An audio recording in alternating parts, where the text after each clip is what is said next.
Welcome to More Organised, Less Clutter, a podcast to empower individuals and neurodivergent families with practical, realistic tools to create a more organised, sensory-friendly, clutter-free and intentional home that works with your lifestyle and brain, not against it. I'm Narelle King, a professional organiser and neurodivergent mum who understands the unique challenges of family life. I help people just like you simplify your space, build sustainable organisational systems, and create more breathing room physically and mentally. Every fortnight, you'll hear solo episodes and guest conversations filled with practical strategies on decluttering, home organisation, routines for neurodivergent families, mindful living, and how to build a home that feels safe, calm and functional. You'll walk away with actionable takeaways you can implement even if you only have 10 minutes to spare. What is the number one storage mistake that leads to mold? Most people think it's something complicated, but it actually comes down to one simple thing: making sure things are put away that are actually truly dry. So in simple terms, moisture plus darkness plus poor airflow and organic matter like fabric, paper or dust is the perfect recipe for mold. In today's episode of More Organised, Less Clutter, I am going to be talking about everyday storage habits that actually can invite mold, and also looking at hotspots in your home that actually is where mold might be found or more easily grow. I'll also unpack the biggest mistakes and share practical hacks to keep your storage items dry, breathable and mold-free. And if you're ready to protect your clothes, linen and keepsakes for good, then stick around for this episode of More Organised, Less Clutter. Thanks for joining me for today's solo episode, where I'll be sharing the storage mistakes that lead to mold and what you can do instead.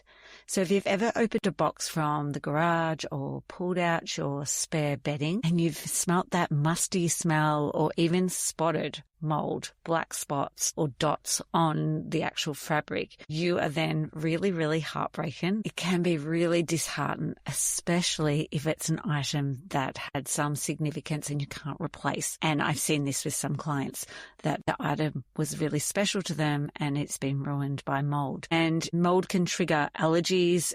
It ruins the fabric. You can't get it out of actual material, and it just might make you just feel really disgusting and gross because the mold is in your home. So if you've ever opened a box from, say, the garage, or maybe it's even in your wardrobe, and pulled out spare bedding possibly, and then you've noticed the smell, maybe a musty smell, and also spotted those little black dots, which you know is mold. It's really heartbreaking, disappointing, especially if it's something that you know that you can't replace.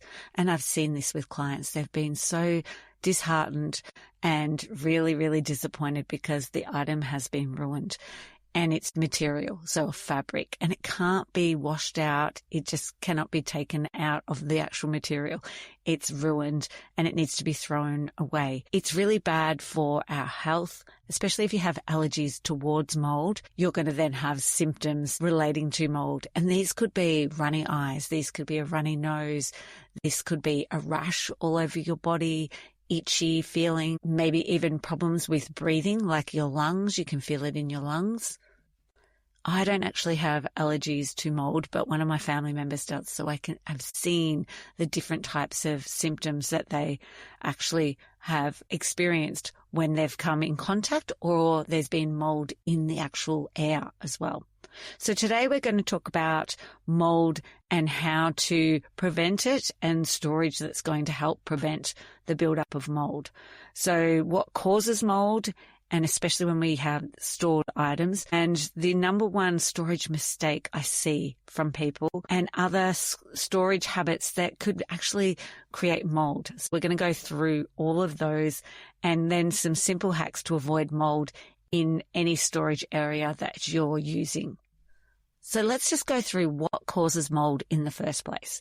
It is moisture plus darkness plus poor airflow, and then some sort of organic material like a fabric. And then this is the perfect conditions for mold to actually grow. So the organic matter It could be like food, obviously, paper, cardboard, leather, dust, and any of those things is going to increase the chances of mold growing on it if we have the moisture, poor airflow, as well as darkness. Now, if you think about a storage container, a box, and maybe even your wardrobe, garages, sheds, under the bed, or even just boxes in spare bedrooms, they're usually dark and there's often not the best airflow. And usually those things are full of maybe fabrics or cardboard. So you really need the only one other ingredient, and that's moisture. And then you're going to have mold growing. So moisture can come from items being put away that are slightly damp. Think of like linen, clothing, or maybe a tent when you've gone camping. Humid air with no circulation is also one of the biggest problems of having moisture. And then cold concrete floors, and then the condensation from underneath boxes will come up and wet maybe the box, and then you're going to also have moisture. And then tiny spills or leaks that you maybe don't spot straight away, and after a while, that's when you realize, oh my gosh, all these things have got mold on them because the moisture has leaked down into them. And I have seen this on numerous occasions in people's linen cupboards where moisture, or there's been a leak in a roof that's come down into that area, and then the items have all got wet. And because they were not realizing that there was water at the back, it's then produced mold onto those items. So these things are not things that are deliberate. It is accidental. It's when there's moisture that's added accidentally. And we want to look at how can we decrease the risk of this happening. So the number one storage mistake leading to mold is when items are stored away damp and they're in an airtight container and it's a cramped space. So, you know, when you've got a load of washing and clothes at night and you hang them up and by the morning they feel mostly dry, but you think, oh, that'll do. Or you wash the guest bedding and it feels like it's fine outside, but once you get it inside and you fold it, it might be a tiny little bit feeling, it might actually feel a little bit damp. Now, if you put these in a container with a lid or a vacuum sealed bag, you're then going to be having that darkness and poor airflow, which is going to create the perfect environment for mold. Or even I find sometimes when I'm doing washing and linen in people's homes is sometimes the bath mats might still be that tiniest bit cold and heavier and they haven't quite dried as well. And then we're stacking them into maybe a linen cupboard where it's dark as well. So the second part of the problem is sealing. So when we're using airtight tubs, plastic bags, vacuum seal bags, which lots of people love when they've got so many things and they need to compact their items. And then just even overstuffed cupboards. When you have too much in your wardrobe, for example, there's not enough airflow getting through and you may then find mold on some of your clothes, in particular like leather belts, leather shoes. It's almost like a greenhouse that you're creating with the moisture, the darkness, still air, and then obviously the material. So if you took a sealed tub and you placed it on a concrete floor in a garage or a shed, you're increasing the risk even more again. Concrete can pull moisture from the ground and the bottom of the tub gets cold and condensation can form inside the tub. And then the whole environment is more damp and that's when you will find mold maybe growing in it. So if we remember anything from today, it is moisture plus darkness plus poor airflow plus organic matter like fabric, paper, dust equals perfect mold conditions. I feel like you're getting the picture of where we're going to find these mold hotspots, but I'm going to go through a few of them. So wardrobes and cupboards. These are real classic mold zones because they're dark. They're usually overcrowded. They have minimal airflow, especially if they're packed right to the doors. And they're also maybe if they're against an external wall where the temperature change causes condensation on the inside in the home. That's especially what you'll find with a south-facing wall with like limited sun. And the wall stays really cold, but it's warm inside. And then when the air hits it, you get that tiny amount of condensation over and over. Maybe it's behind furniture or inside the actual wardrobe that the moisture often goes unnoticed. It's maybe behind furniture, like it might be your bed head, or it might be in the wardrobe where you may not notice that moisture that is appearing. Another hotspot is garages and under house where you may store things. Now, these spaces obviously may be on concrete or they may be just straight onto the dirt. They're usually more humid than the other parts of the house, and they're usually not very insulated. So these are going to be your really high risk areas, especially if you're putting boxes, and in particular cardboard boxes, directly onto concrete floors, because we're then using our box is then made of organic material.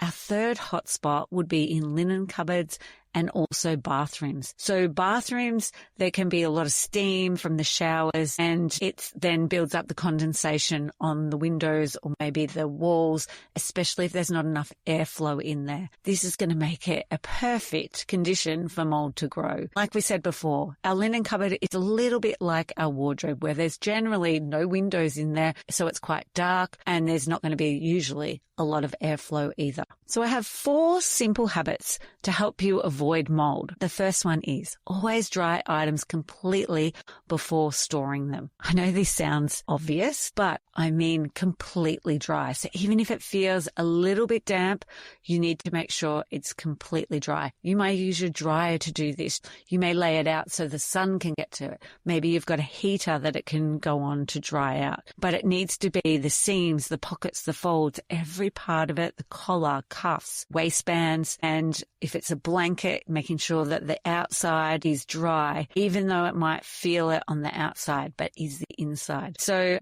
a rule of thumb that you could use, if something has come off the line and out of the dryer, you plan to store it, leave it out for just a few hours or even overnight in a room with good airflow before you pack it away. And if you're using a dryer, do a quick cool down or that extra low tumble at the end, because that helps to chase out any remaining moisture. Number 2 tip is allow the airflow in your storage space. Now, this is a tricky one. Mold hates movement and circulation. So think about your cupboards and your wardrobes and shelving, and you need to make sure that there is enough room on your shelves that aren't full, packed to pack, aren't packed completely full, that there's no airflow getting through. Like jamming clothes tight together on a rail and pushing items hard against walls in particular, like we talked about before with the condensation, is going to lead to more mold. So instead, try to leave like small gaps between your boxes so the air can actually move. Avoid stacking things flat right up against to the ceiling or against walls and leaving a little bit of a gap again for ventilation. And those wire shelving in the garage, which are made of metal or wire, are actually really great because they allow airflow to go around the boxes. So in your wardrobe, making sure you don't hang too many items on the rail and giving each item of clothing a little bit of breathing room. Number 3 is keep things off the floor, especially if it's concrete. Even tiled is going to have that same effect of allowing the moisture to come up. When you put down cardboard boxes or plastic tubs directly on concrete, you're exposing them to the moisture wicking from the ground, and you're increasing that chance of condensation forming underneath and creating cold, damp microclimate for the mold to actually grow. So think about using a pallet or shelving, or even just simple risers to lift boxes off the ground. I had a client yesterday who we would taking some of her items out of a shed that she had moved while she was waiting for a house. And when we moved a couple of things, we placed them back on the ground. I said, how about we'll get a piece of wood and just to lift it up so it's not going to be getting damp on the bottom. So it doesn't need to be anything fancy. It could be just 2 planks of wood, which is what we used yesterday. And this is going to be better than nothing at all. And then it's at least not directly on the concrete. So you want to aim for at least a few centimeters of space between the box so that the air can move and moisture can evaporate. And number 4 is either using a dehumidifier, especially if you live in a humid condition. We actually have a portable one that we move around our house, and when it's a humid day, it takes the moisture out of the air and then you can tip it out into the garden, and our container will fill up really quickly on a really humid day. We can move this into our bathroom even in winter, and again, it'll be taking the moisture out. I'll also put it into our wardrobe every now and then and just get any moisture that's maybe in the air. Something else that you can do that's inexpensive is also to use those moisture absorbers or the silicone products. There's also the refillable moisture absorbers that you can use. These are great for wardrobes. They're obviously not going to be the magic fix, but they're a way of actually giving you another layer of defense, especially valuable items in it. Paper, documents, photos, or maybe like a wedding dress, a special occasion piece of clothing that you are not using. So the moisture's just building up in there. So there's no airflow getting through because you're not getting it out and using it. Or maybe it's like seasonal clothing that you've put away, or it could be books and paperwork, or it could be sentimental items like baby clothing, which I have definitely seen with mold on it because it was put in a shed and over time the moisture's built up in the box. Also, what you can find is in summertime is if the box is being hit by sun, the condensation can build up in the box and there's the moisture, later on. You've got the darkness and the shed and the no airflow, and then you've got that mold also building up. So something that's really important is to check all your items and boxes regularly and just lift them out and make sure that you're replacing those absorbers, and you're also just making sure that you're giving a bit of airflow through. So a great way is even labeling a box, even just grabbing some masking tape and writing the date of when you actually opened it last. So it's a reminder to go and check it. You could even just open it and have a smell. You're going to be able to smell the mold or that musty smell over time. Dusty shelves. Dust is really bad because dust also increases the chances of mold because mold loves dust. So if the dust is getting wet, that is going to then produce mold. So dusting our surfaces regularly is also going to help. And then that final one was, which I mentioned before, was fixing any leaks and any condensation. It might be your windows you're noticing that are constantly getting condensation, and fixing that over time as well. It's always better to address the source if you feel that there's damp or something like that, rather than trying to, instead of just having to do the mold, which is the symptom. So prevention is the opposite of what mold wants. So we want dryness, light where possible, airflow, and elevation. So the best products to store clothes and bedding that aren't going to increase the chance of mold would be an old doona cover, pillowcases, anything that's made from natural fibers like cotton or canvas that's going to be breathable and allow some airflow. They also, though, will protect from dust, but they don't lock in every bit of moisture, and they're also really low cost and breathable solution. So plastic tubs, they're not the cause of mold, but what they do is they trap moisture. So as long as we're making sure that the things that are going in are not damp, and when we seal the lid, it's not in a humid area, and that we're checking on it regularly, then it's going to be all right to use a plastic tub. Then there are plastic bags, and these are like, your garbage bags, but these can also trap moisture just like the plastic tubs, but we just need to be, again, considerate. Are we allowing condensation to build up in here depending where we're actually placing it? And then the last one are vacuum seal bags. So these are really popular. People love these to save space. But one of the big things for them is that they suck all the air out of it. So there's no airflow whatsoever. And so the mold can actually grow inside without you even realizing it straight away until you've pulled the things out. And I've seen this so many times. I find that these are great in dry, hot climate controlled homes and just only used for a short amount of time, whereas a humid environment, humid climate is definitely not the solution for you, and it is not a long-term solution. And another thing just to look out for are the synthetic fabric bags. Again, they don't breathe very well and they could trap moisture. So I've definitely seen these to use to store linen in, and then this is that chance that we could have moisture within it because the actual material is not breathable. A quick recap.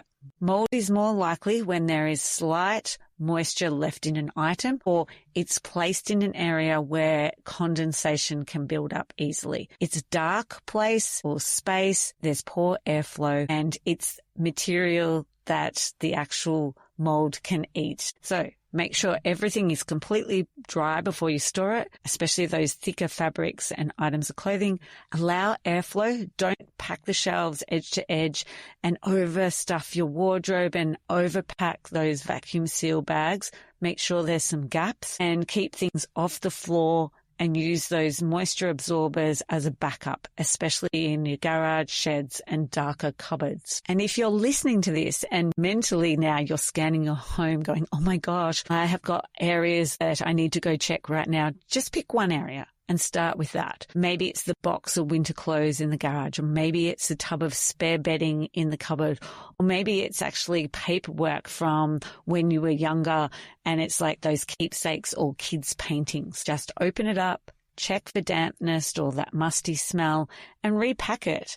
And then also maybe even add those moisture absorbers. Even giving things a little bit of a shake is going to increase the airflow. So your future self is really going to thank you for this. Thanks so much for listening to More Organised, Less Clutter.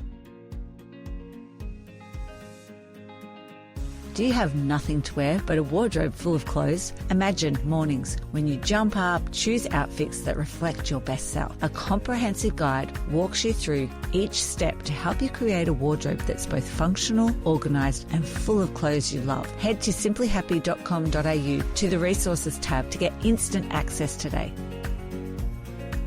I'd like to acknowledge the Wathaurong people of the Kulin Nation on which this podcast is recorded as the traditional custodians of the land. I pay my respects to their elders, past, present and emerging.